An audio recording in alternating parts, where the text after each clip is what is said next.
Al-Khidmat foundation Pakistan, کوئی تعبیر ادھوری نہ رہے۔ بیمار کو فونم فون کر ڈالا، ہو گئی ہے کس ستم پرور سے لاگ۔ برا نہ ماننے کی التجا کے باوجود برا مان گئے۔ صرف لہجے سے بھی مفہوم بدل جاتا ہے۔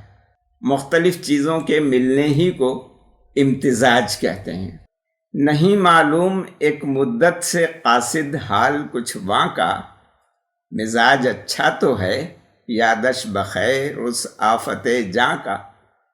ویڈیو آگے دیکھنے سے پہلے چینل کو سبسکرائب کریں اور بیل آئیکن پر کلک کریں۔ کالم کا عنوان ہے، کیا درد بھی کوئی خاتون ہے؟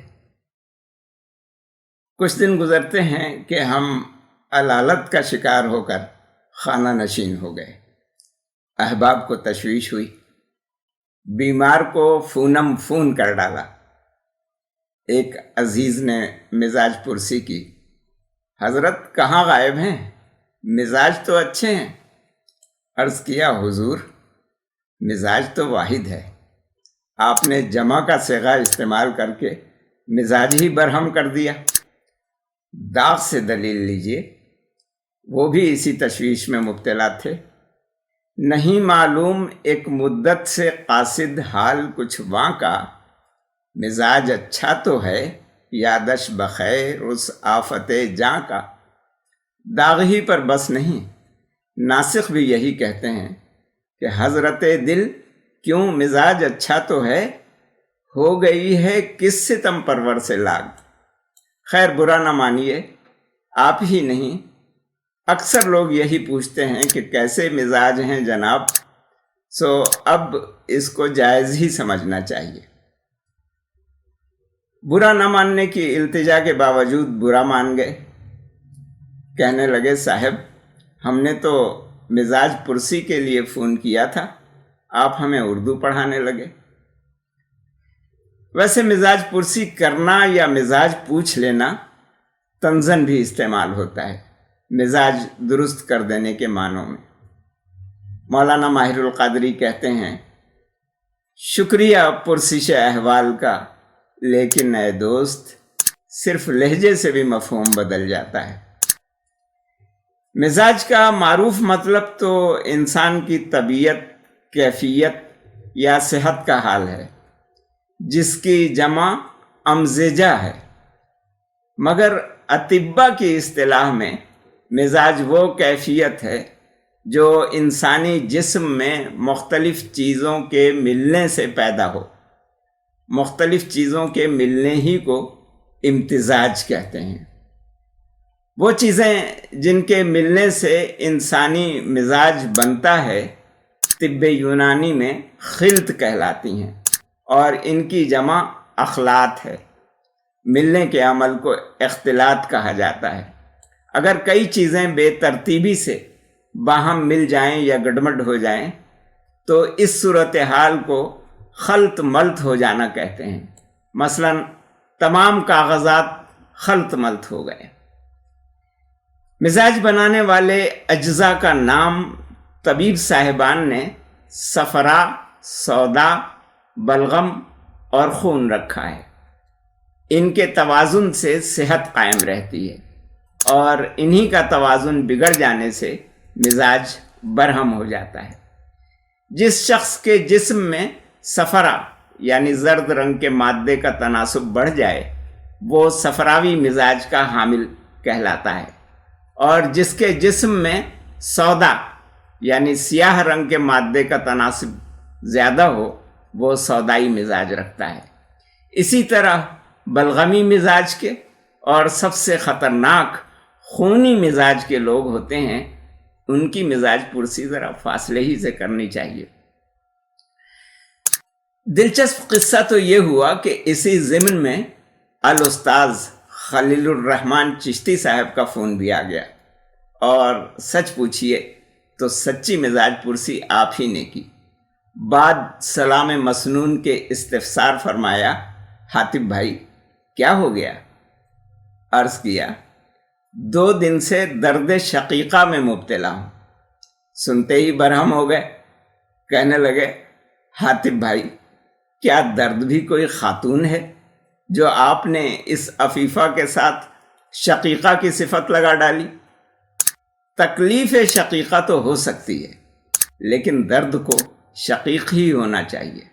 ہو سکتا ہے میری بات کچھ غلط ہو، لیکن یہ مجھے عجیب سا لگا۔ والسلام علیکم ورحمۃ اللہ وبرکاتہ یہ کہہ کر فون بند کر دیا۔ ہمارے تو ہوش ہی اڑ گئے۔ ہم اس پھیر میں پڑ گئے کہ ہمارا درد شقیق ہے یا شقیقہ۔ ہم نے مانا کہ تکلیف مؤنث ہے، اور اگرچہ ہم نے سن رکھا ہے کہ خواتین ہی کے نہیں کچھ حضرات کے بھی درد ہوتی ہے، مگر یہ بھی ایک ناقابل تردید حقیقت ہے کہ درد کسی کے بھی ہو اور کہیں بھی ہو۔ فصحا نے درد کو ہمیشہ مذکر ہی باندھا ہے، اگرچہ ہمیں آج تک یہ پتہ نہ چل سکا کہ ادبا، شعراء اور فصحا حضرات ان موذی الفاظ کو کس چیز سے اور کہاں لے جا کر باندھتے ہیں۔ شان الحق حقی کا شعر ہے، حیف وہ وقت کہ احساس کے قابل نہ رہوں، درد اٹھتا ہے تو کچھ جان میں جان آتی ہے۔ امیر مینائی بھی فریاد کر گئے ہیں کہ ناوک ناز سے مشکل ہے بچانا دل کا، درد اٹھ اٹھ کے بتاتا ہے ٹھکانہ دل کا۔ ناوک تیر کو کہتے ہیں اور ناوک ناز اداؤں کے تیر کو۔ مگر چشتی صاحب کی اس ڈانٹ ڈپٹ کے بعد ہم اپنا آدھے سر کا درد بھول بھال کر ایک نئے درد سر میں مبتلا ہو گئے۔ بستر علالت پر لغات کے ڈھیر لگ گئے۔ محترم خلیل الرحمن چشتی صاحب نہ صرف قواعد و انشاء کے ماہر ہیں، شاعر نغز گوئے خوش گفتار ہیں اور اللغت العربیہ کے شناور ہیں، بلکہ قرآنی عربی لغات القرآن کے معلم بھی ہیں۔ ہمارے لیے یہ بات انتہائی دردانگیز تھی کہ ہم 2 دن سے جس درد میں مبتلا ہیں وہ درد سرے سے صرف و نحو اور قواعد و انشاء کے خلاف ہے۔ شکر ہے کہ شیخ نے اسے شرع کے خلاف نہیں قرار دیا۔ چھان بین سے معلوم ہوا کہ تمام اردو عربی لغات میں اس مرض کو صرف شقیقہ کہا گیا ہے۔ یہ اصطلاح شق سے نکلی ہے، جس کے معنی پھاڑنے، چیرنے، دراڑ ڈالنے یا 2 حصوں میں جدا کر دینے کے ہیں۔ سگے بھائی بہن بھی چونکہ ایک ہی ماں باپ کے جگر کے ٹکڑے ہوتے ہیں، چنانچہ وہ بھی باہم شقیق اور شقیقہ کہے جاتے ہیں۔ اس درد شقیق کو اس وجہ سے شقیقہ کہا گیا کہ یہ بھی سر کو 2 حصوں میں بانٹ کر صرف ایک حصے میں ہوتا ہے۔ البتہ اس صنفی امتیاز کا سبب کسی لغت میں نہیں بتایا گیا کہ اس درد کو شقیقہ کیوں کہا جاتا ہے، شقیق کیوں نہیں۔ تاہم مقتدرہ قومی زبان پاکستان کی شائع کردہ اور شان الحق حقی کے مرتب کردہ فرہنگ تلفظ میں بھی شقیقہ کے معنی کنپٹی اور درد شقیقہ کے معنی آدھے سر کا درد دیکھ کر اطمینان ہوا کہ ہم کسی غلط درد میں مبتلا نہیں تھے۔ حکماء اور اطباء کے علاوہ اہل لغت کے ہاں بھی درد شقیقہ مستعمل ہے اور اس میں مبتلا ہونے کی گنجائش موجود ہے۔